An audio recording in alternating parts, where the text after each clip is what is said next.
get it when I get back.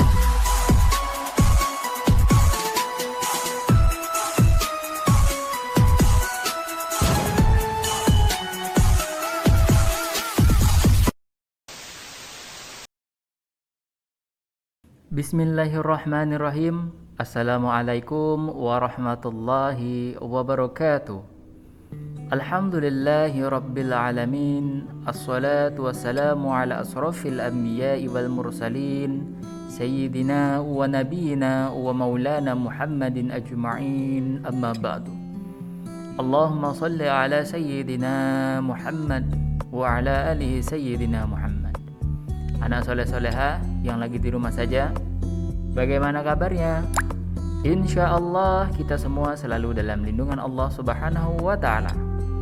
Anak soleh-soleha, pada kesempatan kali ini kita akan membahas pelajaran pendidikan agama Islam dan budi pekerti kelas 4 pelajaran 3 yang bertemakan Aku Anak Soleh.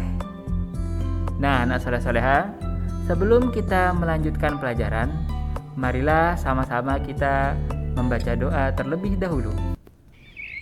Bismillahirrahmanirrahim. Raditu billahi rabba wa bil islami dina wa bi muhammadin nabiyya wa rasulah. Rabbi zidni ilman warzuqni fahman. Anak soleh-soleha, hormat dan patuh kepada orang tua, guru, dan sesama anggota keluarga merupakan salah satu ciri anak soleh. Anak soleh disayang kedua orang tua. Anak soleh tidak pernah melanggar larangan Allah Subhanahu wa Ta'ala. Anak soleh selalu jujur dan amanah. Anak soleh juga selalu bersikap santun dan menghargai teman. Jujur disayang oleh Allah Subhanahu wa Ta'ala. Jujur artinya kesesuaian hati dengan perkataan dan perbuatan. Anak soleh selalu jujur. Anak yang jujur tidak suka bersikap pura-pura. Ia selalu berkata apa adanya. Anak yang jujur tidak menipu diri sendiri maupun orang lain. Ia mau mengakui kelebihan dan kekurangan orang lain. Anak yang jujur tidak suka mengambil hak milik orang lain. Kita harus jujur kepada Allah Subhanahu wa Ta'ala, diri sendiri, dan kepada orang lain. Nabi Muhammad SAW mendapat gelar Al-Amin karena kejujurannya. Sedangkan Al-Amin artinya dapat dipercaya. Rasulullah SAW selalu mengajarkan kejujuran. Kejujuran dapat membawa kebenaran. Kebenaran akan mengantarkan kita ke dalam surga. Lawan dari sikap jujur adalah dusta atau bohong. Orang yang berkata bohong akan menjadikan orang lain tidak percaya. Orang yang suka berbohong, hatinya tidak akan tenang. Bohong adalah salah satu ciri orang munafik. Adapun hikmah berperilaku jujur, antara lain, hatinya menjadi tenang, dipercaya orang lain, memiliki banyak teman, disayang orang tua, hatinya bahagia, disayang oleh Allah Subhanahu wa Ta'ala, dan mendapat pahala. Perilaku amanah. Amanah termasuk perilaku terpuji. Amanah artinya dapat menjaga kepercayaan yang telah diberikan orang lain kepada dirinya. Kita harus selalu menjalankan amanah dengan baik. Amanah kepada Allah Subhanahu wa Ta'ala artinya taat kepada Allah. Amanah kepada Allah dilakukan dengan menjalankan segala perintah Allah dan menjauhi larangannya. Amanah kepada sesama manusia meliputi hak-hak antar sesama manusia. Misalnya, mengembalikan barang titipan pada pemiliknya, tidak menipu orang lain, tidak berlaku curang, dan menjaga rahasia orang lain. Amanah terhadap diri sendiri dilakukan dengan menggunakan kemampuan dan menjaga kelangsungan hidup, kesejahteraan, dan kebahagiaan diri. Misalnya, menjaga kebersihan badan, mengkonsumsi makanan yang halal dan baik, dan menjaga kesehatan tubuh. Lawan dari sikap amanah adalah khianat. Khianat artinya tidak dapat dipercaya. Orang yang berkhianat tidak akan dipercaya orang lain. Ia akan dijauhi teman. Hatinya tidak akan tenang. Perilaku amanah akan mendatangkan hikmah sebagai berikut. Yang pertama, dipercaya orang lain. Yang kedua, memperoleh simpati dari semua pihak. Yang ketiga, hidupnya akan sukses. Yang keempat, dimudahkan segala urusannya oleh Allah Subhanahu wa Ta'ala. Adapun perilaku amanah yang dapat kita lakukan dalam kehidupan sehari-hari, yang pertama, menjaga nama baik orang tua, rajin belajar, mengerjakan tugas sekolah, dan menjaga nama baik guru. Hormat dan patuh kepada orang tua dan guru. Orang tua dan guru telah mendidik dan mengenalkan akidah tanpa mengharap balas jasa. Oleh karena itu, Islam memerintahkan agar kita selalu bersikap hormat dan patuh kepada orang tua dan guru. Hormat dan patuh kepada kedua orang tua dalam Islam disebut birrul walidain.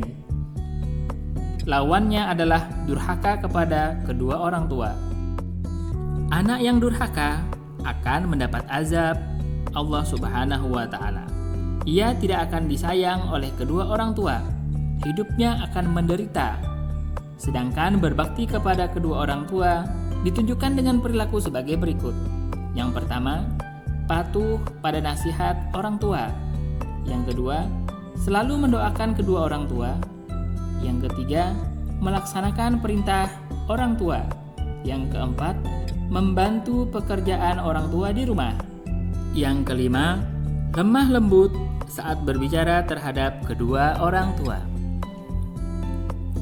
Kita juga harus hormat dan patuh kepada guru. Hormat dan patuh kepada guru misalnya sebagai berikut. Yang pertama, mengucap salam apabila bertemu dengan guru. Yang kedua, menyelesaikan tugas dari guru dengan tepat waktu.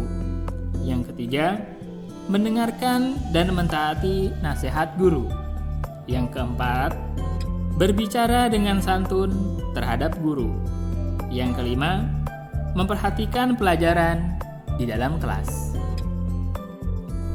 Kita sebagai anak harus selalu berbakti dan taat kepada kedua orang tua. Dan jangan lupa untuk selalu mendoakan orang tua kita. Mari sama-sama kita simak doa untuk kedua orang tua. Doa untuk kedua orang tua. Bismillahirrahmanirrahim. Allahumma gfirli wali walidayya warhamhuma kama rabbayani shaghira. Artinya, ya Allah, ampunilah semua dosa-dosaku dan dosa-dosa kedua orang tuaku, serta sayangilah mereka berdua seperti mereka menyayangiku di waktu aku masih kecil. Santun dan menghargai teman. Setiap manusia memiliki kedudukan yang sama di hadapan Allah Subhanahu wa Ta'ala. Sesama manusia harus saling menghargai. Kita harus bersikap santun kepada orang lain. Santun dan menghargai teman termasuk perilaku terpuji. Santun artinya halus budi, baik bahasa, dan tingkah lakunya. Berikut bentuk-bentuk perilaku santun dalam kehidupan sehari-hari. Yang pertama, mengucap salam. Tidak berbicara kasar kepada teman. Yang kedua, berbicara dengan ramah pada teman. Yang ketiga, menutup mulut ketika menguap di tempat umum. Yang keempat, tidak memotong pembicaraan orang lain secara tiba-tiba. Menghargai artinya menghormati orang lain. Sikap menghargai antar sesama dalam Islam disebut dengan toleransi. Berikut bentuk-bentuk perilaku menghargai teman. Yang pertama, tidak mengacuhkan teman yang sedang mengajak berbicara. Yang kedua, tidak mengejek ketika teman melakukan kesalahan. Yang ketiga, tidak menghina teman. Yang keempat, tidak membicarakan teman. Yang kelima, menerima pemberian teman dengan mengucapkan terima kasih. Nah, anak soleh-soleha, semoga kita semua bisa mengerjakan amal baik, menjalankan segala perintah Allah, dan menjauhi larangan-larangan Allah. Bisa menjaga sikap kita, perbuatan kita, tutur kata kita, kepada diri kita sendiri, maupun kepada orang lain. Demikian pertemuan kita kali ini. Insya Allah kita akan bertemu di pelajaran berikutnya. Wabillahi taufiq wal hidayah. Wassalamualaikum warahmatullahi wabarakatuh.